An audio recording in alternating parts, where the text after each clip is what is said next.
Good afternoon all of you. मैं professor Vikas Kumar Shakuni Chaudhary college of education से। जैसा कि आप सभी जानते हैं कि मैं समय समय पर आप लोगों को दिग्दर्शन करते आ रहा हूं, और आज मैंने जो विषय वस्तु उठाया है वह है प्राचीन भारतीय इतिहास के स्रोत। अगर हम स्रोत की जानकारी रखेंगे तो एक भी प्रश्न इससे बाहर नहीं आएगा। इसके अंतर्गत आज मैं कुछ लेखक और उनके पुस्तकों के बारे में जानकारी दूंगा। आज जैसा कि आप सभी जानते हैं, हमारे प्राचीन भारतीय इतिहास के स्रोत दो प्रकार के हुए हैं, जैसे साहित्यिक स्रोत और पुरातात्विक स्रोत। साहित्यिक स्रोत के अंतर्गत धर्मनिरपेक्ष और धार्मिक पुस्तकें आती है, और पुरातात्विक स्रोत के अंतर्गत अभिलेख, सिक्के और पुरातत्वकालीन वस्तुएं आती है। तो आज मैं जिस विषय वस्तु की चर्चा करने जा रहा हूं वह है प्राचीन भारतीय इतिहास के स्रोत का साहित्यिक रूप। साहित्य में कौन कौन सी जानकारी देता है जो कि प्राचीन भारतीय इतिहास में सक्षम है। मैं आगे आपको बताना चाहता हूं कि प्राचीन भारतीय इतिहास के बारे में जानकारी के साथ में कुछ अन्य जानकारी भी दूंगा। जैसे पूछा जाता है कि अंधकार युग किसे कहा जाता है। अंधकार युग उस युग को कहा जाता है कि जब इंसानों के पास जानने के लिए किसी भी तरह का साधन नहीं जुटा पाया, तो उस युग को उन्होंने अंधकार युग की संज्ञा दे दी। इसके साथ ही मैं शुरू करता हूं। भारत में लोहे का प्रयोग सर्वप्रथम 1100 ईसा पूर्व में हुआ था, ऐसा साक्ष्य से प्राप्त होता है, और इसके बारे में दिलीप कुमार चक्रवर्ती का यह मत है। संभवतः कहा जाता है कि हित्ती लोगों ने भारत में सर्वप्रथम लोहे का उपयोग किया था। प्राचीन भारतीय स्रोत के अनुसार बता दूं कि एक पुस्तक है सौंदरानंद के लेखक हैं अश्वघोष। उत्तर वैदिक काल, इसका समय है 1000 ईसा पूर्व से 600 ईसा पूर्व। इसमें हमें आर्यों के जीवन के बारे में जानकारी मिलती है। उपनिषद कई प्रकार के हैं, जिनमें मुख्य हैं ईश, कैन, कठ, प्रश्न, मुंडक, मांडुक्य, ऐतरेय, तैत्तिरीय, श्वेताश्वतर, छांदोग्य, बृहदारण्यको, मैत्रायणी और कौशितिकी। ये सारे महत्वपूर्ण हैं। इसके अतिरिक्त मैं बता दूं कि वेदांग 6 प्रकार के होते हैं: शिक्षा, कल्प, व्याकरण, निरुक्त, छंद और ज्योतिष। ये सभी कल्पसूत्र कहलाते हैं। कल्पसूत्र के भी 3 भाग हैं: स्रोत सूत्र, गृह्य सूत्र, धर्म सूत्र। इसके अतिरिक्त जो हमें जानकारी मिलती है, पाणिनि, जिन्होंने की अष्टाध्यायी की रचना ईसा पूर्व 2री शताब्दी ईस्वी में की। पाणिनि ने अष्टाध्यायी की रचना की।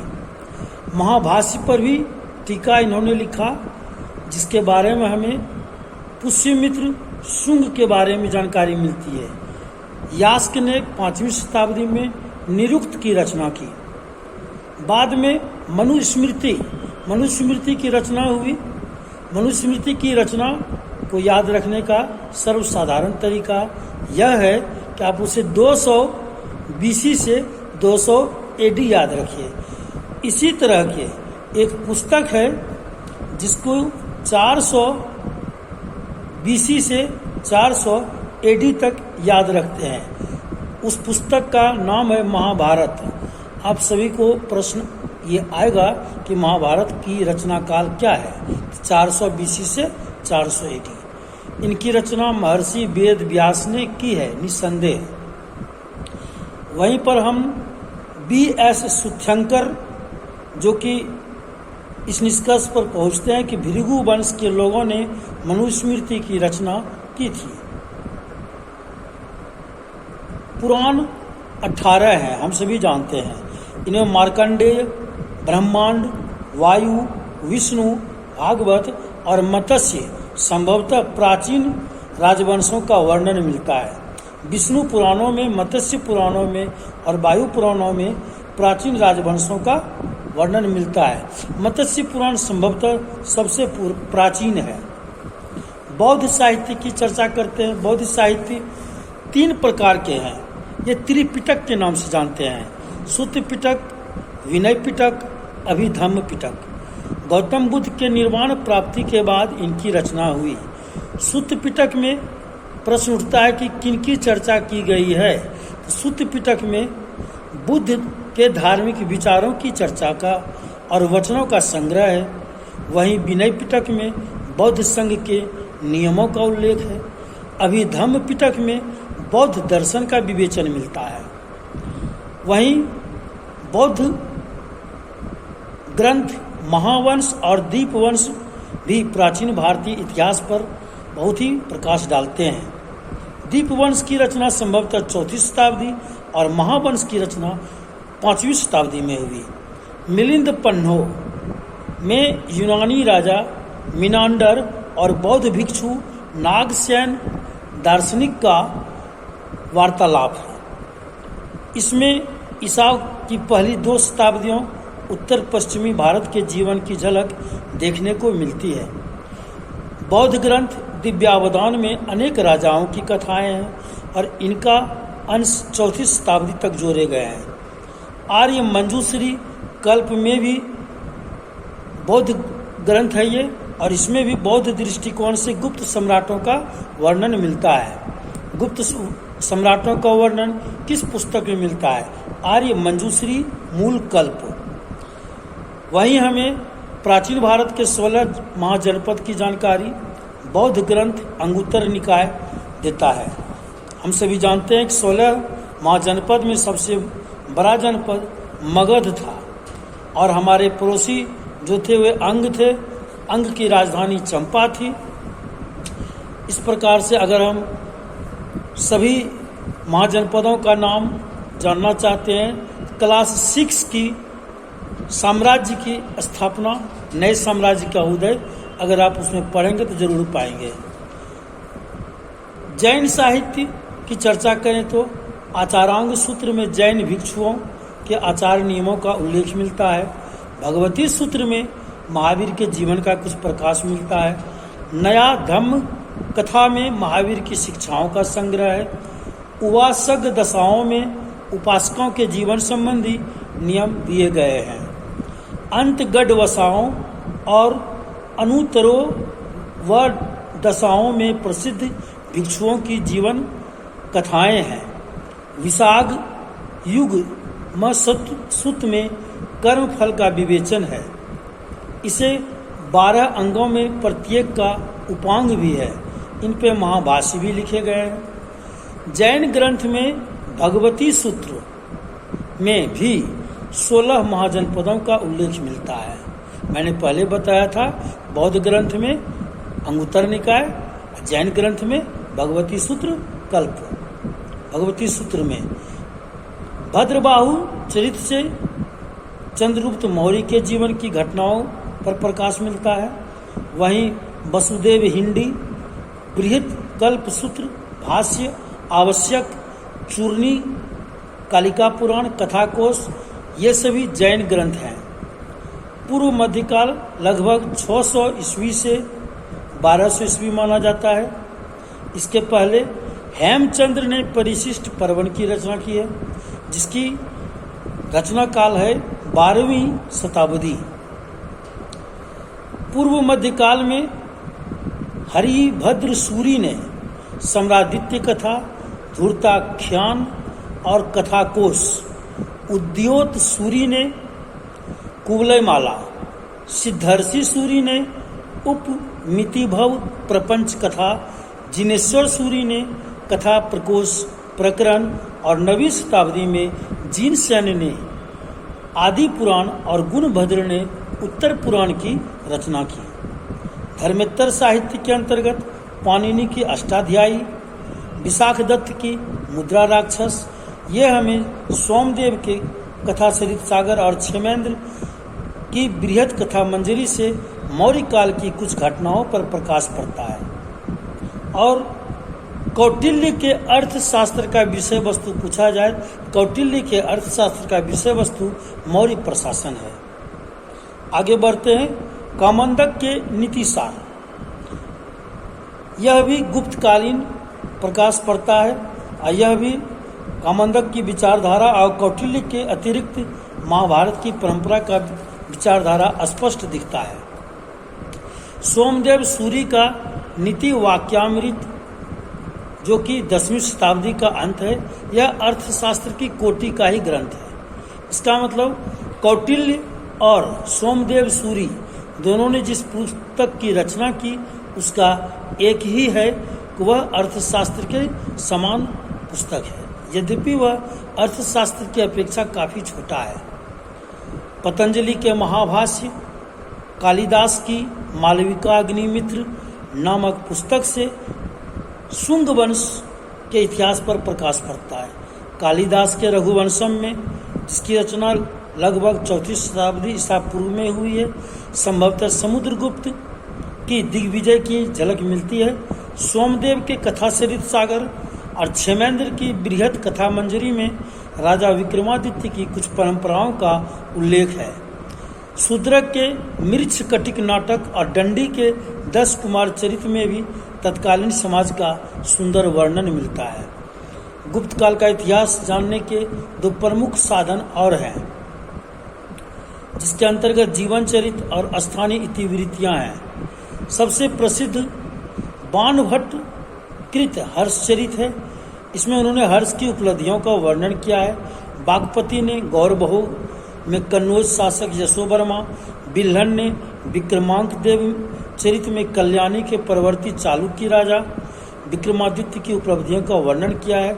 इसके अतिरिक्त संध्याकर नंदी ने रामचरित में बंगाल के शासक रामपाल की जीवन कथा लिखी है।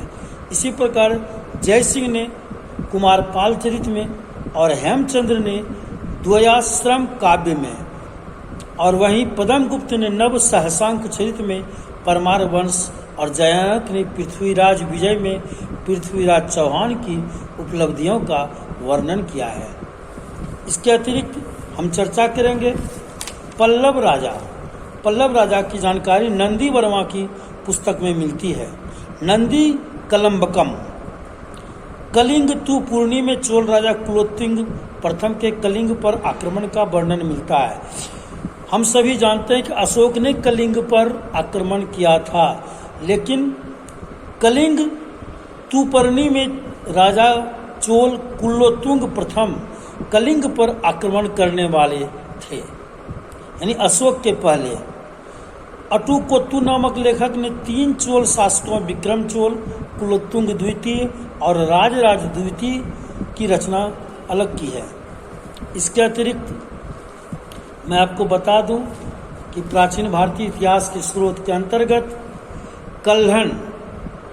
कल्हण की पुस्तक है राजतरंगिणी, जिसकी रचना 1149 से 50 ईस्वी में की गई है।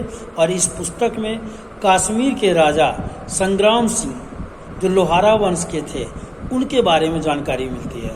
और राजतरंगिणी को माना जाता है कि यह बिल्कुल ही अच्छी पुस्तक है।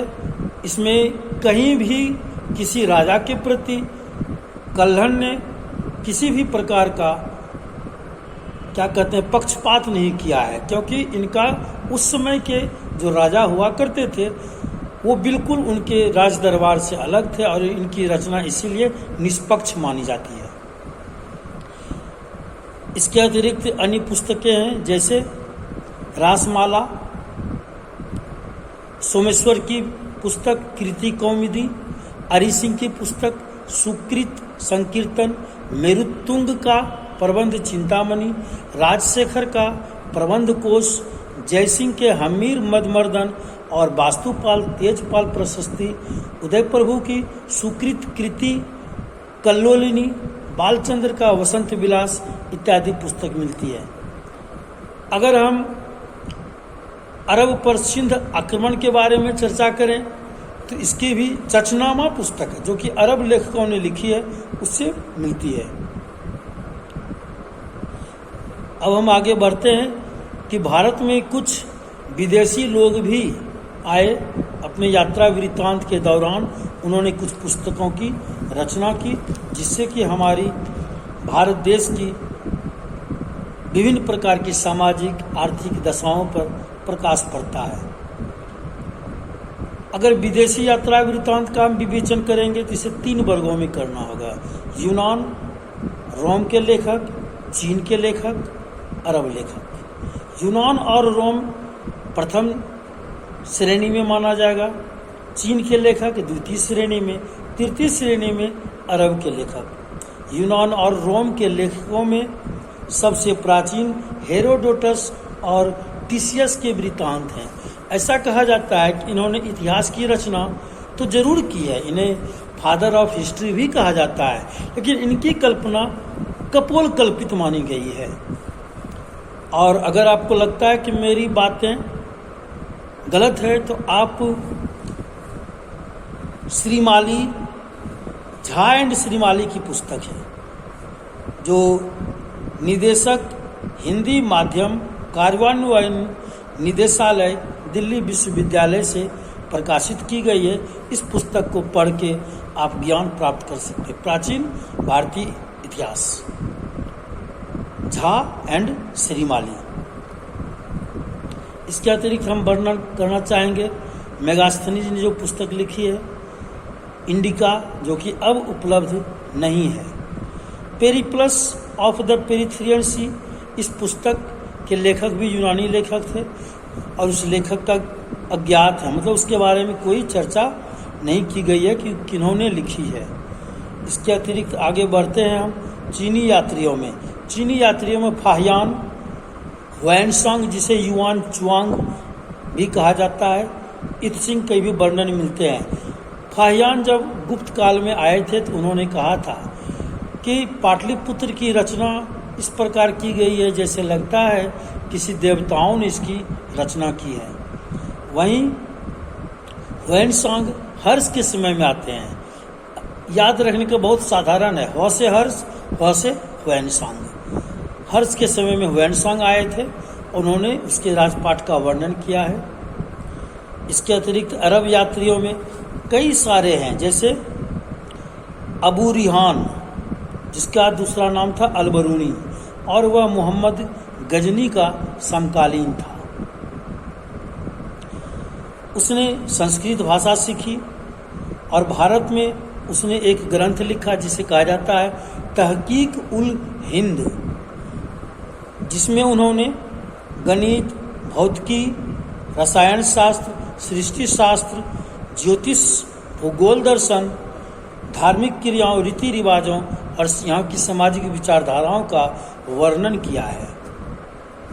आज हम आप लोगों को जो बता रहे थे वह था प्राचीन भारतीय स्रोत के ऐतिहासिक दृष्टिकोण, यानी ऐतिहासिक की साहित्य के किस किस पुस्तक ने हमें प्राचीन भारतीय इतिहास के बारे में जानकारी प्रदान करने का प्रयास किया है। धन्यवाद। आज बस इतना ही।